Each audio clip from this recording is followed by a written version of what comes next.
Hello, everybody. Welcome to the Do Nothing Project for Sunday, September 20th, 2020. It's good to see everyone logging in here on the side in the live chat. Hi, Brooke, Loretta, Shitty. Hello, Being Integrated. Claire, Susan, Andrew, thank you for moderating, my friend, every week. And thanks, Lily, as well, who's somewhere in the background there. Thanks, Milen. If you guys have never, most people here have probably done the Do Nothing Project a few times. If this is new for you, nothing much happens. It's called the Do Nothing Project. Basically, just a 25-minute sit where you can do your own practice, or indeed do whatever you like, or you could follow along with the guidance. The idea is to just make the essence of meditation super accessible, and to do it in community and to connect to each other. And sometimes we have an interesting discussion after. Someone will, offer an experience or ask a question, and it just sort of goes from there. Kind of never know. But the main part of it is pretty simple. And I love doing it. I missed last week. I got to watch Lily. I was in camping in the woods, but I got to watch Lily on the what do we call it? Watch it later, and it was awesome. Thank you for doing that, Lily. And just really happy to be connecting to everybody. It's so good to see all the names here. Happy to see that people were mentioning that it's clear skies on the West Coast. Thank God for now. So really appreciate hearing that.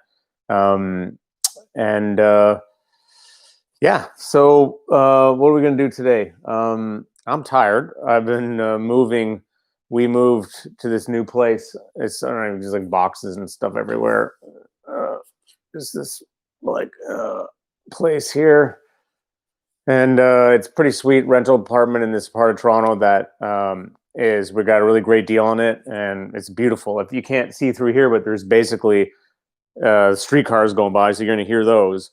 But then there's this big valley, drops into called the Don Valley in Toronto. You get this crazy view of the city, and there's lots of open space. So just a great kind of area for green stuff. And so we're really happy. But it was a very tiring few days. Moving is like, got all your lifes in boxes, and it's all over the place. And we got a little kid too. And so today I finally got a chance I just took a break from unpacking and took Eden up, and we cruised around over to this park. And it was just one of those days. I guess it's clear here as well in Toronto. And it's just beautiful, sunny day, like late summer day. You could feel the cold of the fall coming. And there's this lush area of grass in this one park called Withrow Park. And it was full of kids. Everyone's, they're not really doing their social distance thing, but, pockets of people drinking wine and doing their thing over there, and the kids playing over there, and dog walkers over there. And there's this perfect lush patch of green grass. And I let Eden out, and he's just crawling like crazy, and he'll like shoot off, and then he'll kind of turn around and be like, yo, making sure that I'm paying attention, or, and then he'll keep going. And so he's just eating grass and probably bugs. And then he'd circle back and come up, and his thing now is like grabbing a bunch of stuff and then trying to jam it in my mouth. Usually it's a wooden block he's trying to slam into my face. It's going to practically knock out my teeth. But right now it's grass. And it was just one of those moments that was just, like, I guess it was just a perfect moment. And every parent will know about those perfect moments as well as the crazy moments. And any human will know about their own perfect moments. And I don't know if you ever remember Spalding Gray. If you guys know Spalding Gray, I mean, he committed suicide a few years ago, but he was this great New York theater guy and a writer. It started out in film, and he wrote Swimming to Cambodia, and he was one of the first people to do these monologues. And in his Swimming to Cambodia, he used to talk about the perfect moment. And he talks about this time when he's swimming out in the Indian Ocean, and his friend's like, hey, Spalding, where are you going? And he's just laying back there and feeling the water bob underneath him and the open sky, and realizing that this is one of those perfect moments. So I had a perfect moment today. And I wanted a guy to kind of practice around it. But I guess the practice is really naturalizing perfect moments. It's a lot about letting the good land. That's kind of the classic finding from neuroscience around this of just, the brain. They talk about the brain's negativity bias, where we're so busy and so hyper vigilant that we're just trying to get from one thing to the next, kind of survival style, and we're overlooking these very simple pleasures. And this and the thinking around how to address that is basically to let the good in, to just stop. It's really about slowing down, like what we're doing here, to go really, really slow and notice in the moment notice in from moment to moment what subtle pleasure is here in my experience, what subtle good thing. And can I actually, instead of just noticing it like, oh, nope, moving on, can I just pause and stop and kind of back up into it for a bit? And I just hang out in that and just sort of savor it, like savor, drawing some of the marrow of that out. And that's what I'm going to do in this sit. We're going to try to do that. And then afterwards, I'll share some comments or whatever. I can see people are saying things here, but so, uh, and the thing about this is, I mean, it's sort of like that's kind of one of the challenges or the opportunities of meditation is there's almost always some subtle pleasurable thing in our experience, almost always. Um, and it's just that we don't take the time to kind of feel into that thing. And so even when we've got um, uncomfortable things going on, or we've got physical pain, or we've got emotional pain, or I mean, those can expand to fill the whole picture. The idea is that even with those things going on, though, we can sometimes find some part of our experience that's actually kind of nice. And then it's just about focusing away from the painful thing. I mean, we talk a lot about in this practice about focusing towards painful things and going into them. This is more focusing away and zooming into whatever subtle good thing is happening. So, and if you hear any buzzing in the background, that's Sarah, who's apparently making soup now. Okay. So 25 minutes, 8:09. We're going to go to 8:34.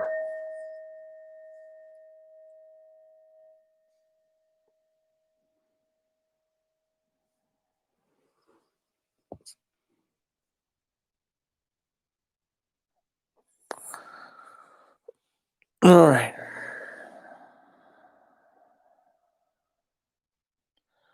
So as always with the Do Nothing Project, if you have your own practice, welcome to do it.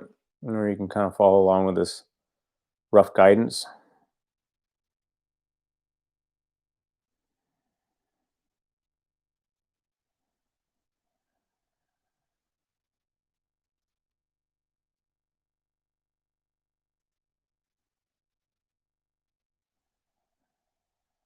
I like to start with a few deep breaths.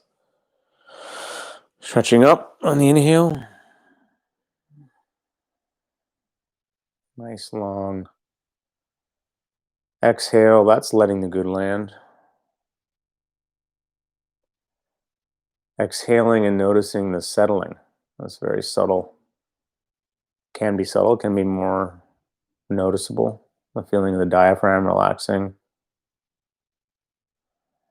It's sort of like this, I don't have to work feeling. Breathe out, I don't have to work. Yeah, keep the spine up if you can. You have to work hard for it. The out breath is your license to arrive, to almost rejoin your body. Having been up in the head, maybe worrying about things or dealing with different things, coming back to this simple inheritance, this flesh and blood and bone body, which we experience as what? As weight, as fullness, as sensation.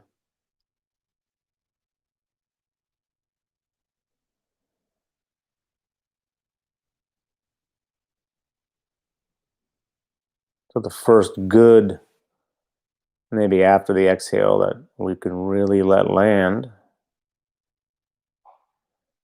is the good of being. That's simple, just being. And being okay with just being, of course, is our equanimity muscle.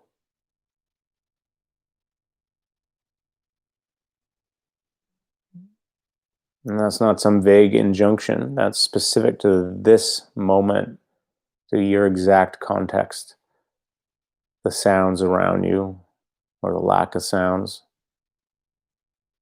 the guidance, the inner world. So lots of thoughts or very few thoughts, body aches or no body aches, emotions, sort of subtle atmospheric lingering things, or dramatic implosions.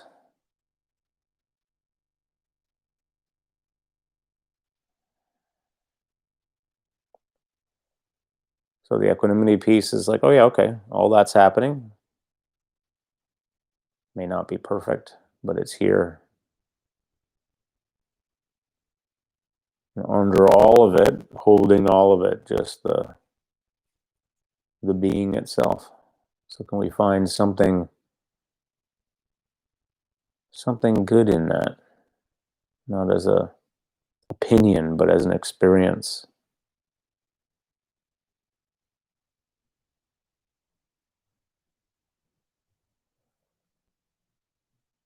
Maybe it's the feeling of the breath, our old companion, silky on the inhale, relaxing on the out breath.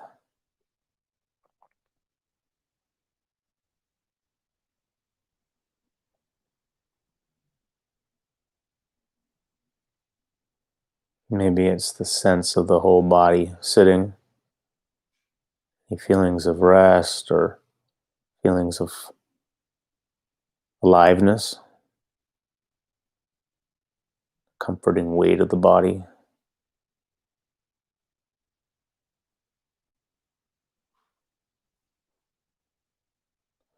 So you can sit in this very minimal way, or you can find a home base, something to commit to, create a bit of structure. Just remember our mantra, let the good land. What subtle good things are here? I'll come back in a bit.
Simple good things. Mm. Silence is a good thing in some contexts. Nice to just enjoy the quiet, appreciate it.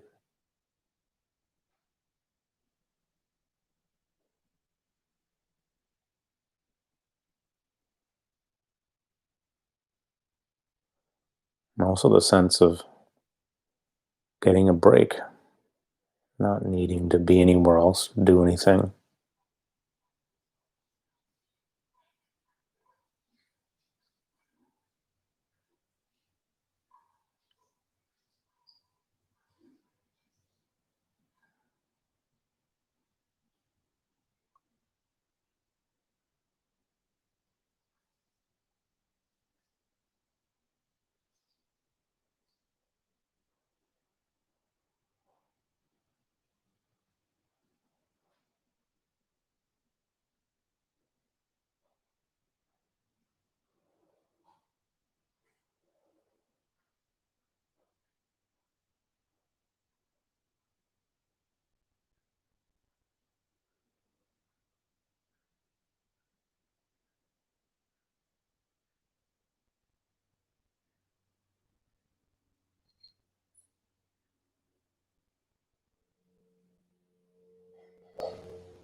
How about the sense of being so present it's almost like you disappear?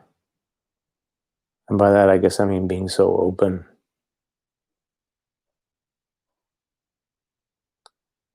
being so open to whatever the experience is that it's just kind of moving through you. There's no interference anywhere. There can be this sort of feeling sometimes of, and all you are is just this thin but rich awareness. Everything else is just passing through at different speeds.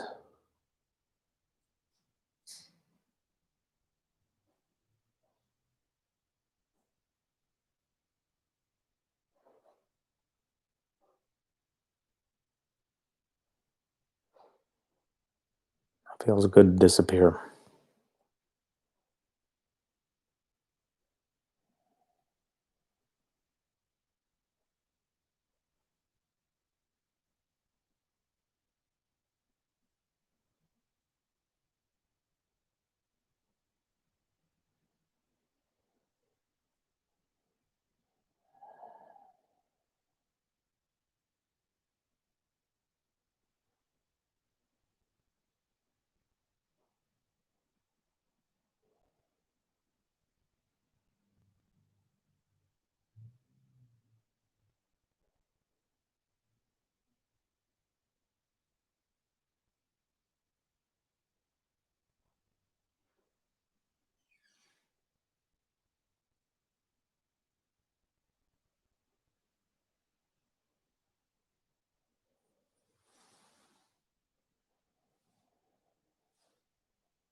What simple thing can you choose deliberately to savor, appreciate,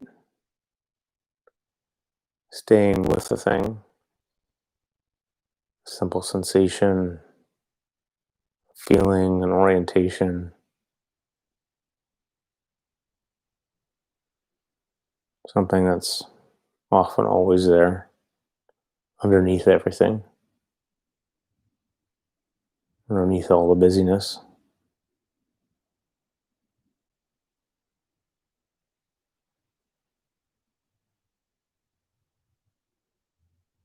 What lands is the appreciation of it, the noticing the inherent goodness of it. Basic goodness is what Trumpa used to call it.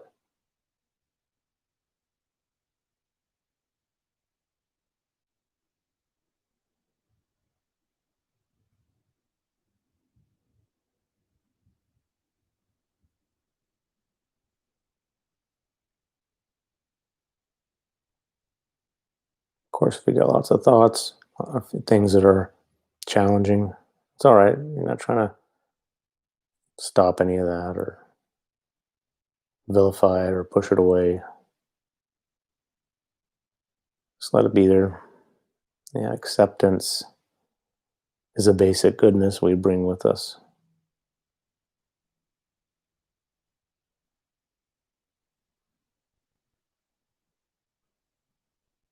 Kindness we do ourselves, we do the world.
Of course, there's another basic goodness here, the goodness of just simple human connection.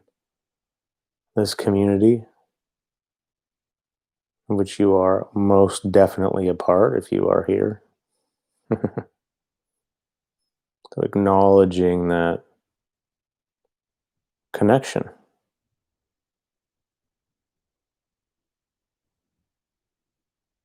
appreciating the company.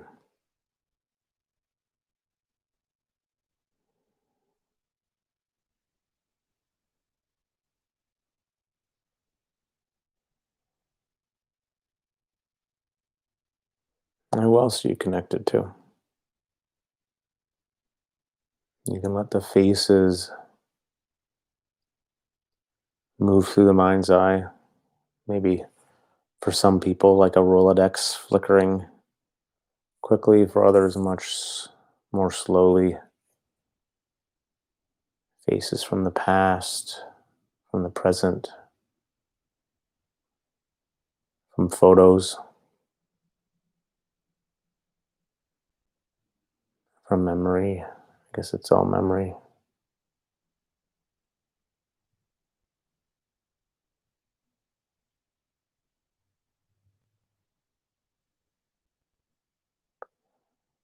It's the core of a loving kindness practice, is really this acknowledgement of connection.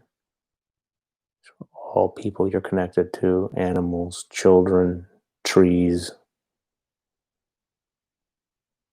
in-laws, all of it.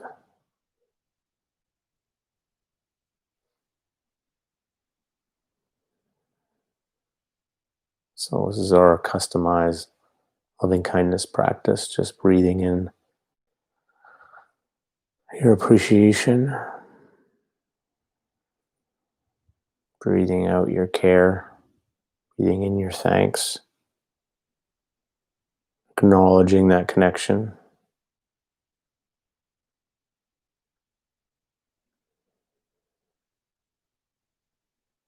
And you can make this as neutral or as warm as you like.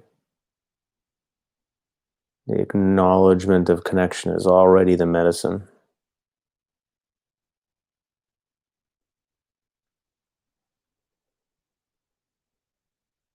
Interconnection, interbeing.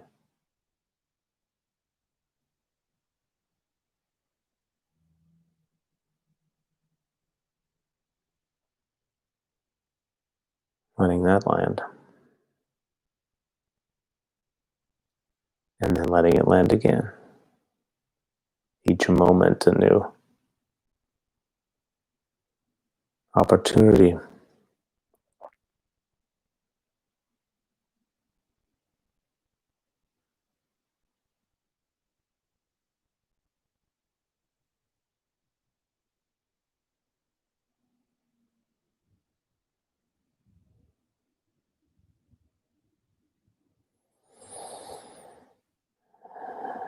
And sense of not being in it alone.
Thank you, Andrew.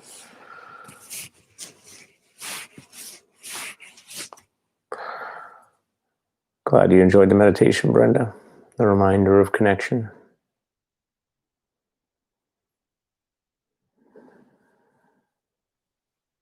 Hey, Ken, Michael, Gabrielle, Barking Nomad, Sweet Handle, Jackie, Craig. Craig liked appreciate the omniscient frame of being invisible.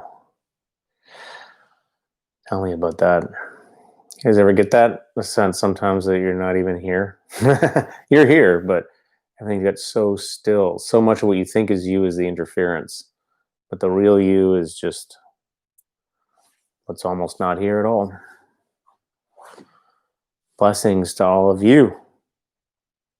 Nice to see your name, Angie. Chris.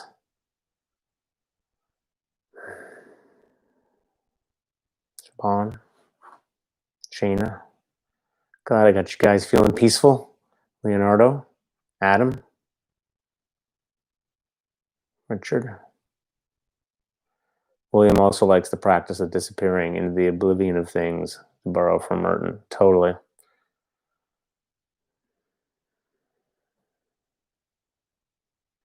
Grateful for this community.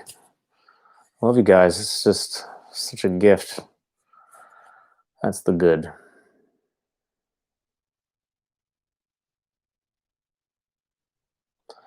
Morgan saying, observation. I like the bit about connection at the end.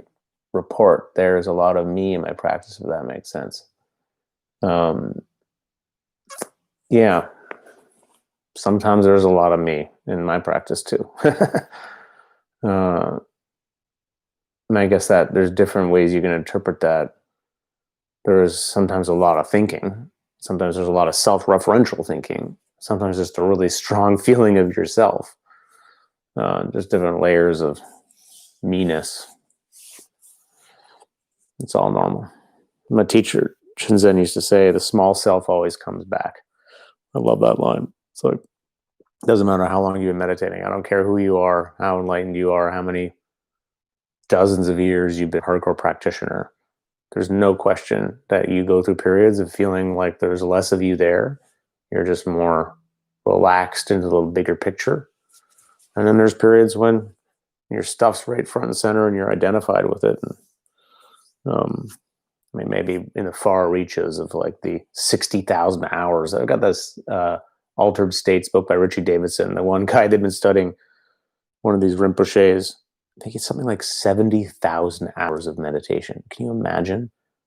70,000 hours. It's like 10 years of solid straight meditating. And his brain's like no one else's brain on the planet. He's just in continual gamma waves. Maybe that guy, you know. Anyway.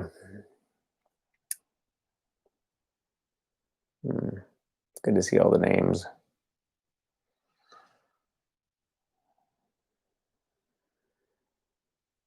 I don't think I can even scroll. They're jumping.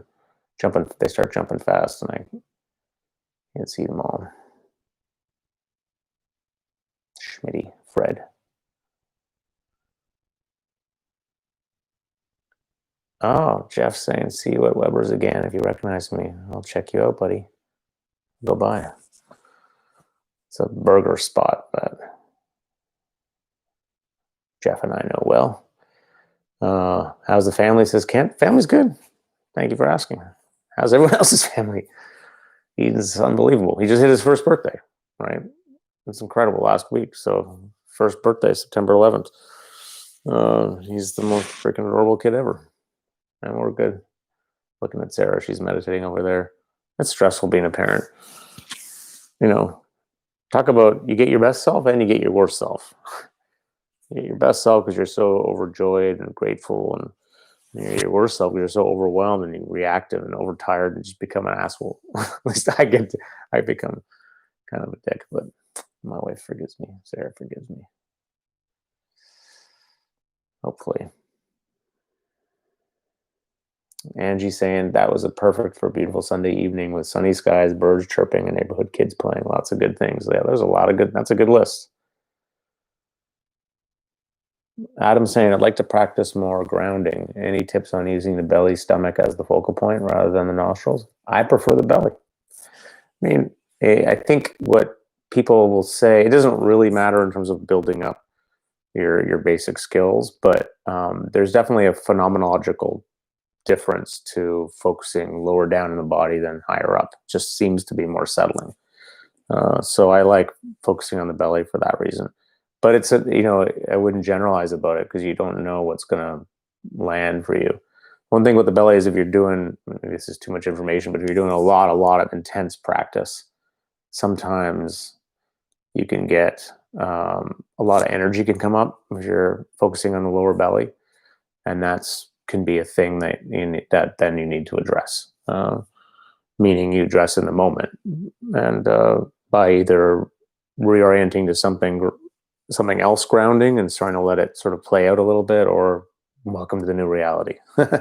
So, I mean, I did this meditation retreat where it was just like I focused on my belly the whole time, and it just went.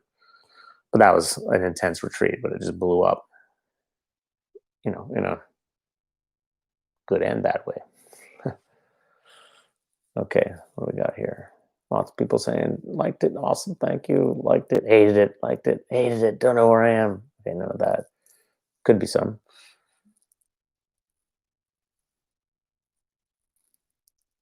Yeah, Peter's noticing the difference between the do nothing and be nothing in a stealth manner. Totally like to weave that in.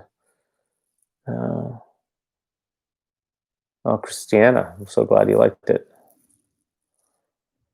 Loretta. Yeah, Libby, Joseph. Oh, Adam's reading 7A's book, 7A Selassie, You Belong. Actually, I'm just about to get that book. I'm really excited. She's one of my fellow colleagues at 10% Happy, a really great teacher. If you guys are interested, she just wrote a book, You Belong, which I think is about the most interesting subject of, I mean, it's about meditation more generally, but she's interested in this question of difference, what we share and what our differences and why those differences matter. And she has a really beautiful way to talk about it. So highly recommend her. And she's on the app too. I mean, she's an amazing teacher if you want to have someone else's excellent guidance. Lily's saying I was agitated and didn't want to sit, so I decided to see that as a good thing, good call. That I feel energy and desire to do many things, and of course, it was an awesome sit because of that. Nice, Lily. Yeah, so that's the ninja move. Of course, this is the situation. Oh, I'm agitated. I'm bummed out. I'm in pain. I'm hurt. What if I just completely accept that, and then that's how the transformation happens? It's like alchemy. Thanks, Angie. You have a good week too. Hassan, nice to meet you. First time. I'm glad you're feeling good. Michael's cat wanted to do some cuddle action. Thanks for the birthday wishes, Angie. Christiana, never really believed, but meditation and gratefulness have really introduced me to the true appreciation of all simple things, and my happiness is all around me. Well said. Thank you for the birthday wishes, everybody. September 11th. Whose birthday is that? Melissa. Nice. I got your email, Melissa. I will answer it. Candace. Awesome. Well, first time joining for Mike Smith. Hey, no problem. Did the calm thing. That's cool. Got more of those coming. All right, friends. I don't know if this is good, just me going through and randomly saying things. I don't know if people are always like, "Whoa, this is weird," but it's the only way I can see what's going on is to squint up here. Okay, well, friends, really good to hang out. I am looking forward to next week. I think I'm going to be up north. The being up north stuff for me kind of finishes in mid-October. So right now I'm every other week. So I'm not. It'll be Andrew or Lily next week probably, but then I'll be more around. But I love having those guys do it. It's great for me just to be able to sit and let someone else guide it. And it's very much in the spirit of having other voices. So you'll hear more other voices coming on through here too in the future. Andrew's next week. All right. Get ready, Andrew. Anything you want to say about what you're going to do next week, bud? In the comments there? Will it be a surprise? Okay, friends. Have a good week. Have a good night. I know what I'm going to do.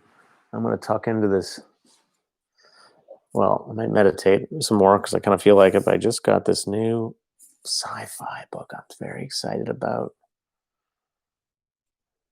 Nebula Award winner. This is my secret pleasure science fiction books. So, already loving it.